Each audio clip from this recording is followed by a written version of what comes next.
The wind was cold that night. Snow covered the ground of outpost Theta 7, a human-built shelter on the edge of the alien refugee zone. Most cabins had locked their doors. Lights were off. No one wanted to risk a knock during a storm, especially. Not from starving strangers, but Ethan was different. Ethan was a human technician, posted here to repair heating systems and power grids. He lived alone. His cabin was small but warm, filled with the soft humming of machines and the faint smell of food. Then came the knock. 3 soft taps. Then silence. He frowned. No one knocked this late, and not in this weather. He opened the door with caution and froze. A woman stood in the snow, her arms wrapped around a small child. Her skin was a soft gray blue, her long hair soaked with snow, her clothes thin and torn. She was clearly not human. She looked up at him, eyes wide and glowing faintly. The child in her arms did not move.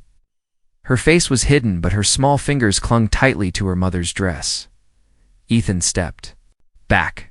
"Come in, you'll die out there." The woman's lips trembled. "My child, please." "She hasn't eaten in 2 days." He pulled them inside. Warmth wrapped around them. The woman gasped, then fell to her knees. The child remained silent. Holding her tightly, Ethan grabbed a blanket from the shelf and wrapped it around them. He placed a heating pad near the child's back. She shivered and whispered, "I'll warm your bed. Please, just feed my child." Ethan stopped moving, his eyes locked on hers. Her voice was soft, full of fear and shame, but not desire. She wasn't offering passion. She was offering herself like a tool, a bargain for her daughter's life. "No," he said firmly. "You don't have to give me anything. Just sit here. I'll bring food."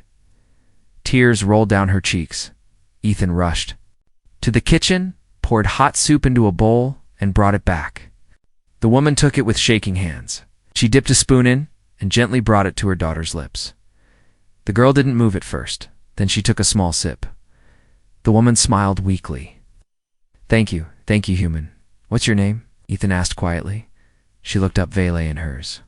"Mia," she whispered, stroking the girl's hair. Mia stared at the soup, not speaking. Ethan brought another bowl for Vele. She hesitated. Then, seeing Mia slowly eat, she took a small sip too. She was starving, he could see it, but she ate like someone afraid the food might vanish any second. "You're safe now," Ethan said. Vele looked at him. Eyes were full of disbelief, as if she had heard those words before and they had been lies. "I don't understand," she said slowly. "Why help us? Most humans look away. They say we're not their problem." Ethan sat across from her. "Because I'm not like them. Because your daughter looked like she was dying in your arms." She bowed her head. The cabin grew quiet. Only the soft sound of Mia's spoon tapping the bowl filled the room. Ethan stood. "You can sleep here tonight. There's a bed and a heater." "I'll take the floor." Vele looked shocked. "You'd give up your bed?" "It's just a bed," he said. "You're the ones who nearly froze to death." She hesitated, then nodded. He set up the bed for them. Mia was already dozing off, still holding her mother's arm. Vele tucked her in and turned to Ethan. "If anyone finds us, they'll take her. Or worse, who's looking for you?" he asked. She didn't answer, just turned to her daughter and kissed her forehead. Ethan didn't push her. But in his heart, a question burned: who would hunt a mother and child this far into human territory? Later that night, Vele quietly walked over to the bed. She turned and looked at Ethan lying on the floor beside the fire. She spoke softly, almost like a breath. "I meant what I said." "About warming your bed?" Ethan sat up. "You don't owe me anything. Rest. Be a mother to your child." That's all. She stared at him, her lips parted slightly. Then slowly, she nodded. She returned to the bed and curled around Mia, her arms tight and protective. Ethan lay awake for a while. Snow outside had grown heavier. A storm was coming. But inside his cabin, 2 lost souls now had warmth, and maybe, just maybe, second chance at life. But he had seen the brand under Vele's torn sleeve, half faded, but still clear. The mark of the slave guild. Whoever had owned her before might come looking again. Asterisk, the snow had stopped. But the cold was still heavy in the air. Ethan opened his eyes to soft breathing beside the fire. The two were still asleep. Vele curled protectively around Mia like a shield. Her thin clothes had dried, but her body looked too fragile. To warn for someone so young, Ethan moved quietly through the cabin, preparing breakfast as he poured. "Warm tea?"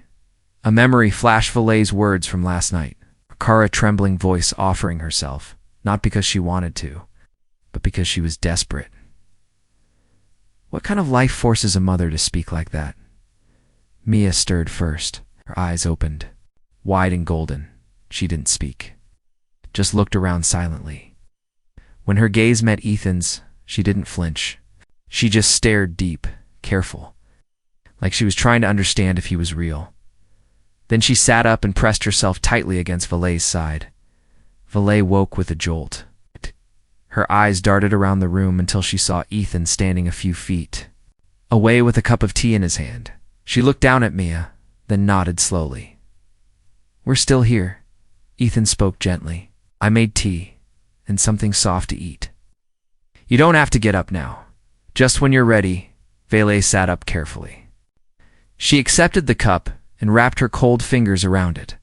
"Thank you." Again, Ethan sat across from her. He said people were looking for you. "Why? Who left you like this?" For a moment she didn't answer. Then she whispered, "My own kind." Ethan's brow tightened. "Your own kind?" Looked away. Was born into the house of Zella, on the planet Ture. One of the noble lines. We were leaders, lawmakers.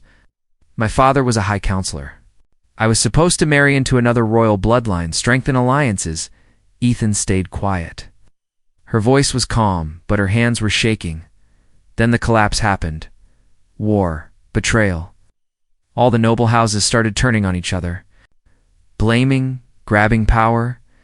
When our family was marked for exile, my people abandoned us on the evacuation deck. They said I was weak, that I slowed them down. I had just given birth to Mia. I begged them to take us. She looked down at her daughter. Who was staring into her tea? No one even looked back. Ethan couldn't hide the disgust on his face. They left you on purpose. Vele nodded. I was no longer useful. They needed soldiers and allies, not a mother with an infant. Ethan leaned forward. But how did you end up here, this far from Ture? Vele breathed in deeply. Was taken by a slaver ship. Still had the blood of Zella, which made me valuable. They wanted to sell me to a collector, someone rich who keeps rare beings like trophies.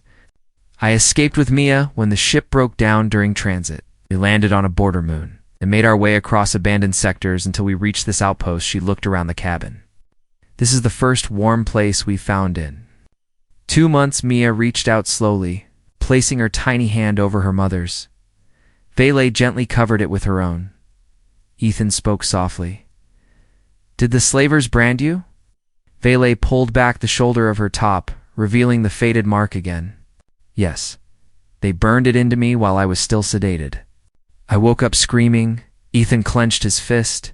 He had seen that brand before on others. In reports, in nightmares from his time working off-world security years ago, the slave guild was powerful. It didn't lose what they marked without coming after it. They might still be looking, Ethan said. If they know you escaped, they won't stop easily. I know, she whispered. That's why I never stopped running. But Mia, she can't run anymore. She's too tired. And I don't want her to grow up thinking the world is only cold and cruel. Ethan stood slowly and stopped running. Vele looked up at him in confusion. You're staying here? Both of you? I'll get you new IDs.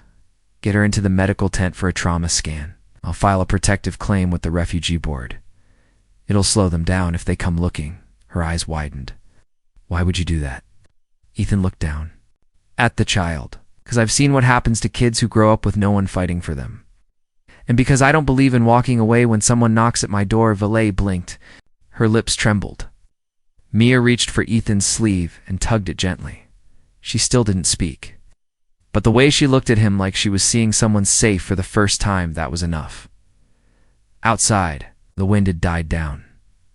Inside, a broken family was starting to find something new. Not just safety, but hope. Mia hadn't spoken a single word since they arrived. It had been 3 days now. Ethan had done everything he could, made the food softer, kept the heater close, even brought a small music box from the market in the inner ring. Still, the little alien girl just stared with those large golden eyes, always alert, always quiet. She watched everything. Every sound, every movement, even the birds, through the window. But not once did she smile. Not once did she speak. It bothered Ethan more than he expected. He had seen children from war zones before. He had seen fear and hunger. But this silence, it was deep. It wasn't just from pain. It felt like Mia had locked something away. Something no one was allowed to touch. One morning, while Vele was folding the blanket neatly, Ethan gently asked, "Has she always been this quiet?" Vele paused. Her hands froze. Then she slowly nodded. Since the village was burned, Ethan sat down. "She was there? She saw it all?" Vele said softly. "You were hiding in a crawl tunnel under the barn?" She was only 3 then. "The slavers came with soldiers, set fire to the homes. I kept my hand over her mouth the whole time, told her not to make a sound. We listened to people scream above us. Mia was sitting near the heating coil now, playing with an empty mug. Her face was blank, but her ears twitched slightly, hearing everything. She didn't speak again after that night," Vele added. "I don't know if it was fear, or if something inside her just broke." Ethan stared at the girl. "Have you ever had her checked by a medical AI?" Vele shook her head. "The only clinic we reached refused to treat non-human refugees without payment." "We had nothing. I know someone," Ethan said, standing up. "He's a retired trauma doctor, works with alien rescue groups. I'll bring him here tonight." Vele looked uneasy. "We can't trust many. What if he reports us?" Ethan placed a gentle hand on her shoulder. "He won't. I promise." Later that evening, soft knock echoed at the door. An old human man stepped in, gray-bearded, calm eyes, carrying a small satchel of tools. His name was Dr. Island. Ethan had called in a favor, one of the few left. From his service days, Island looked at Mia, who now sat in the corner with her knees pulled close. "She's alert." "That's a good sign," Island said. "May I sit?" Vele nodded nervously. Mia watched closely as the doctor lowered himself to her level. He didn't speak at first, just slowly opened his satchel and took out a tiny light shaped like a star. He pressed a button. Star lit up, changing colors: blue, green, yellow.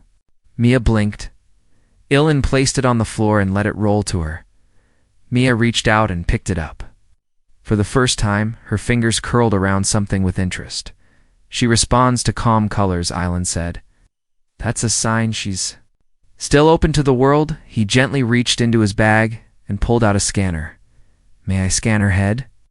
Vele crouched beside Mia and whispered softly in her ear. Mia looked up at her mother, then at the old man, then gave the smallest nod. Ilan waved the device near Mia's temples. It hummed lightly, then stopped. He sighed. "No physical damage, no brain injury. Her silence is psychological. Deep trauma.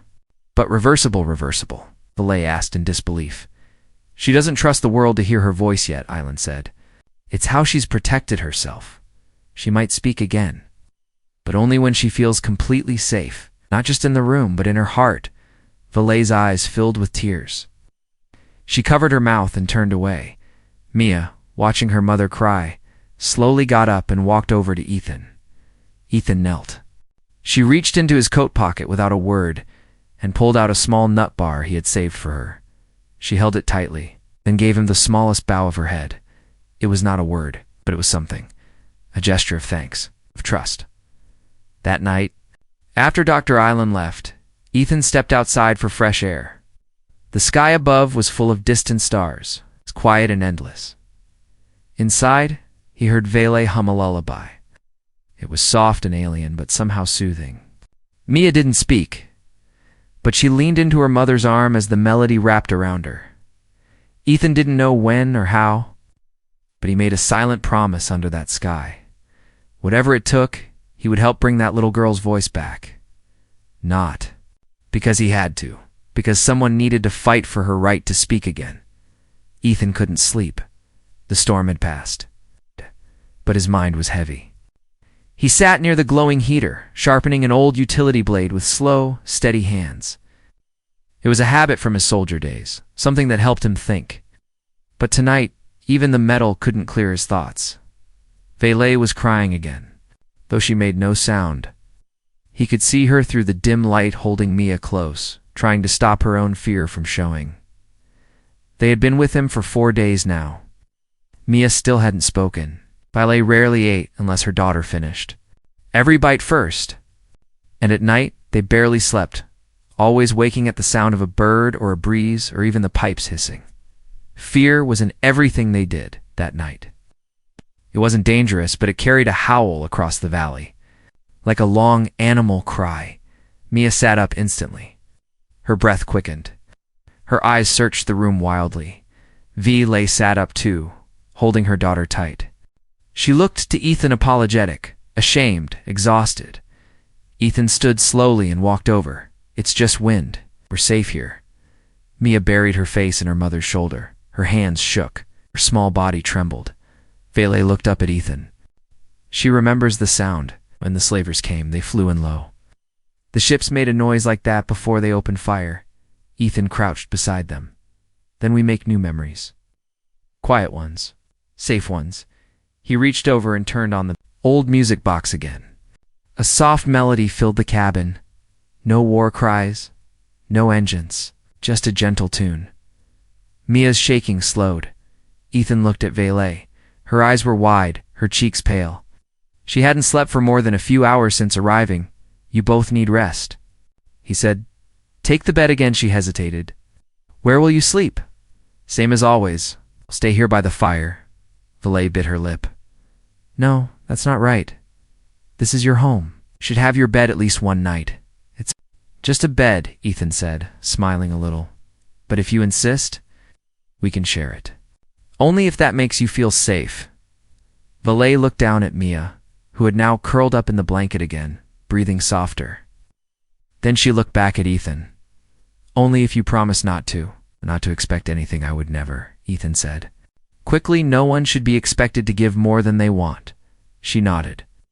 And for the first time since she arrived, she stood tall. They walked to the bed together. Mia in the middle, her tiny body wrapped between them like a warm barrier. The bed was small, barely enough for 3. But none of them complained. Valet lay quietly, eyes open, watching Ethan from the side. You're strange for a human, she whispered. How so? You don't take. You give. Even when we have nothing to offer. Is that strange where you come from? He asked. She nodded. Most only give if they want something in return. Maybe that's why they're all losing their humanity, Ethan said softly. Not just humans, you're kind too. Maybe kindness is the rarest thing left in the galaxy now. Valet didn't answer. After a while, she spoke again. Before the fall, I never had to beg. I never had to crawl. I lived in towers, dined with leaders, but I never felt safe. She looked at him now. Tonight I do. Ethan turned his head. Their eyes met. I'm glad, he said, because this cabin, small as it is, has room for those who need peace. Valet shifted slightly, wrapping one arm gently over Mia. I'm still afraid, she admitted. But not of you. And not of this place. Ethan didn't say anything. He didn't need to. The 3 of them lay in silence. The music box slowly wound down. The heater hummed. The wind outside faded. Sometime after midnight, Ethan felt something press against his side. It was Valet's hand, not grasping, just resting gently. She didn't speak. She didn't explain. She didn't need to.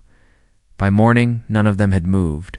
For the first time in years, Valet and Mia had slept through the night, and Ethan realized something as the sun peeked through the curtains.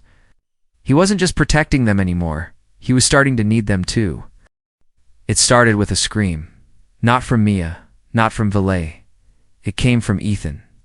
He had woken from a nightmare, choking on breath, heart racing, hands reaching for a weapon that wasn't there. The war was long behind him, but sometimes it crept back. Into his sleep, when he sat up, the bed was empty. Valet and Mia were gone. Panic punched through his chest. He rushed to the front of the cabin, flung the door open. The cold morning bit into his skin. But he didn't care. Then he saw them. Valet was crouched by the stream, bathing Mia in the cold water. They had gone quietly so he wouldn't wake. Mia sat silently, her small shoulders stiff, lips pressed tight.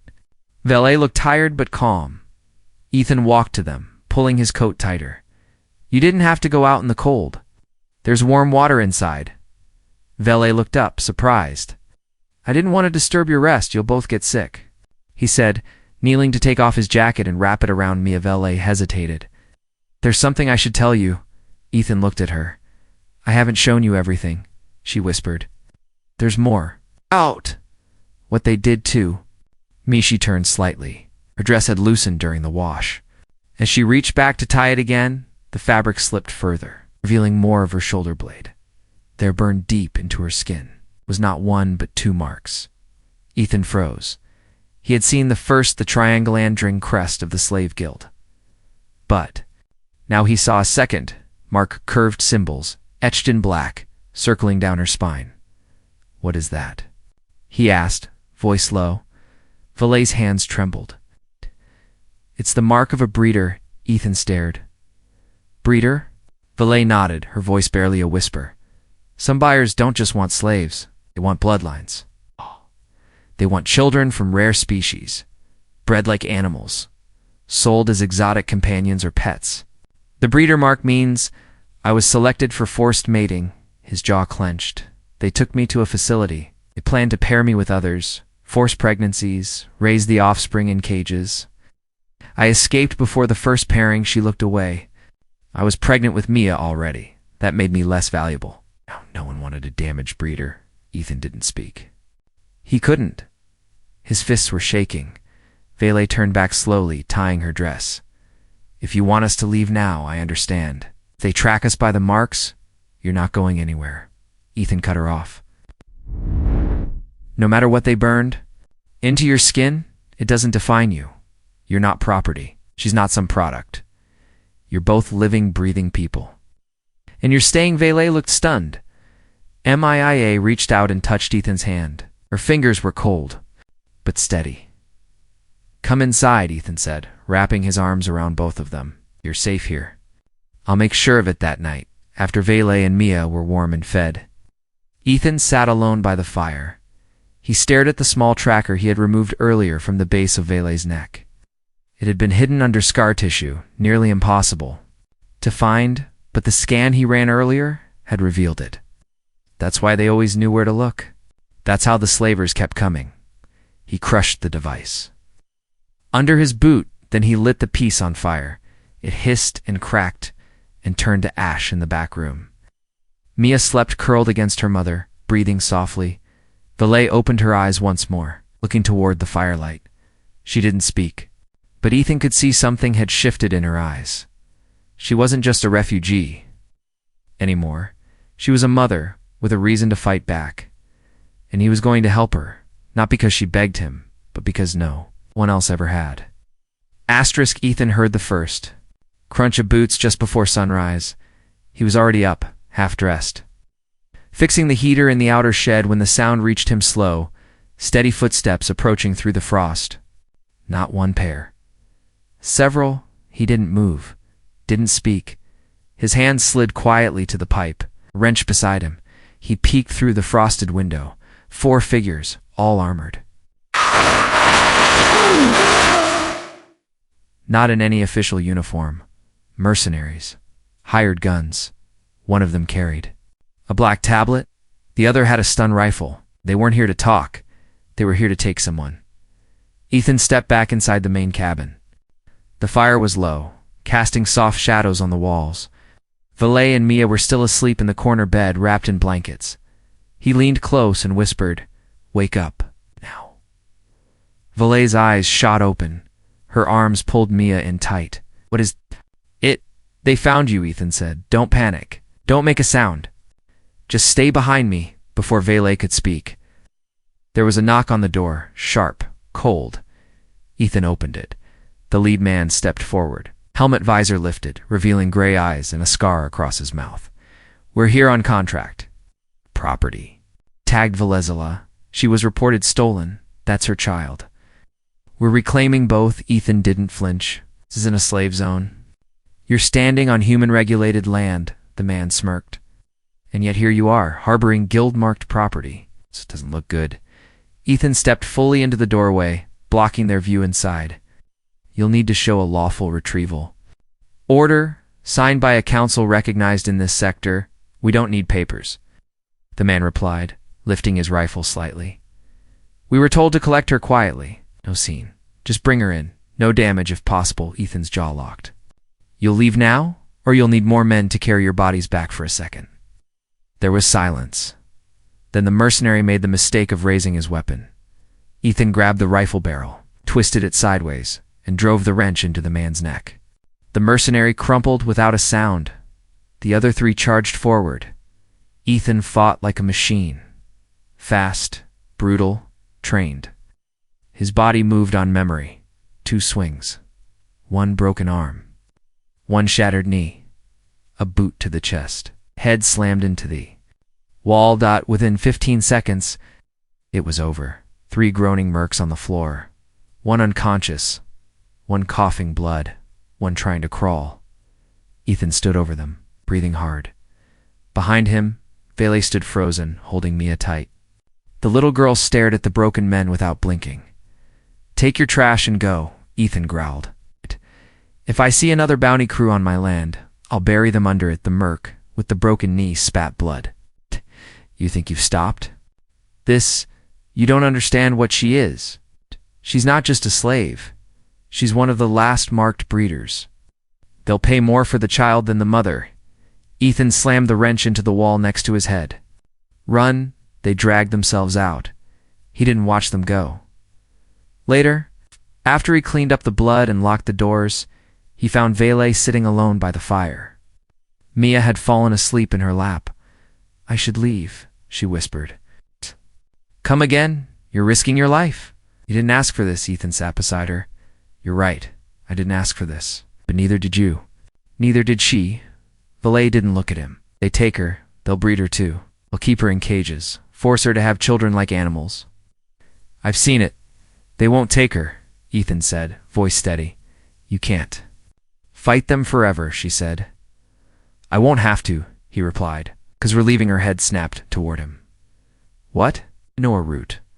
Old smuggler path from my service days. It's dangerous, but it goes past the outer rings.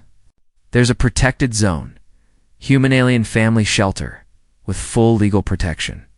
If we register there as a unit, they can't touch you or Mia again. Her voice cracked. You're talking about faking a family, Ethan looked at her. No, I'm talking about making one, if you want it. Vele stared at him. Her lips trembled. Then slowly, silently, she nodded. They had 1 night to prepare. By dawn tomorrow, they'd be gone, not running, not hiding. Escaping, dash for real. Together. The stars above them were silent. Ethan gripped the control stick as the old smuggler shuttle cut through the black sky. The hull groaned with age, and one of the side panels rattled with every turn, but the ship held. She was built in Warment to carry survivors, not soldiers, and today she carried a family. Vele sat beside him, holding Mia tightly. The girl was wrapped in a thick blanket, her eyes wide, glowing softly under the dim light of the cockpit. They had escaped, burned their IDs, left everything behind. The guild wouldn't find them on the outer trail, not without a name, not without a trace, but freedom had a price. As they approached the border station, Ethan's heart beat faster. The human-alien family shelter was on the other side. But to pass, they had to declare something more than protection. They had to declare unity. The registration required truth or a choice that would turn into truth. The voice of the station buzzed through the comms. State your name, passenger. Count in relation. Ethan glanced at Vele. She looked back, unsure, but steady. He pressed the mic. Ethan Riel. 3 passengers. Family unit. There was a pause.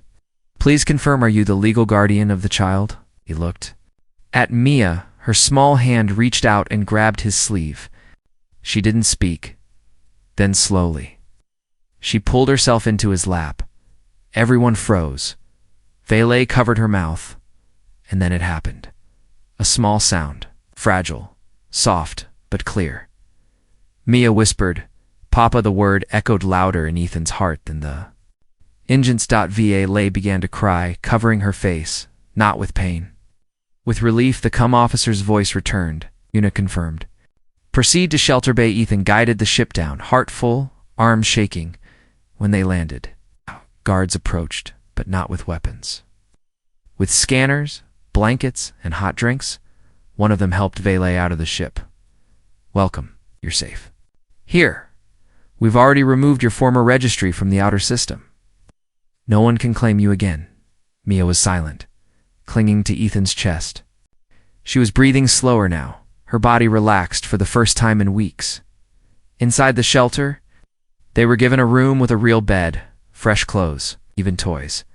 Mia touched the soft pillow like it was a treasure. Ethan helped her into bed. She turned, looked into his eyes, and placed her small hand on his cheek. No words this time. She didn't need them. Valet sat nearby, brushing her fingers through her daughter's hair. Do you know what she just called you? She whispered. I heard. Ethan said softly. I didn't teach her that, she added, smiling through tears. She learned it on her own. She chose it. Ethan stood in silence. Then slowly he walked to Valet, took her hand, and pulled her gently to her feet. You can stay here now, or we can make something more permanent. If you want it, she looked at him, confused. What do you mean? He reached into his jacket and pulled out a small registration card. If we file this together, it marks us as family in every sector. No one can split us, ever. You'll be listed as a citizen under protection, Mia, too. No more hiding. It's no more fake names in you. She asked quietly. I'll be listed as your partner, he said. It's not just for paperwork. I mean it. You're not just someone I saved. You're someone I want beside me. If you'll have me, Valet's eyes filled with emotion. Want a future with us? I want a home, Ethan said. And I realized something the moment she called me Papa. I already have one. Tears rolled down her cheeks. She stepped closer and placed her forehead gently against his. In her culture, it meant yes. That night, they sat together beside Mia's bed, watching her sleep. Her breathing was calm. Her fingers curled around a small toy from the shelter gift box. Outside, the galaxy turned. Somewhere out there, the slavers still hunted for property. But in this place, behind this locked door, they found something no one could steal. Belonging.va. Whispered one final word before sleep took her, her head resting on Ethan's shoulder. Home.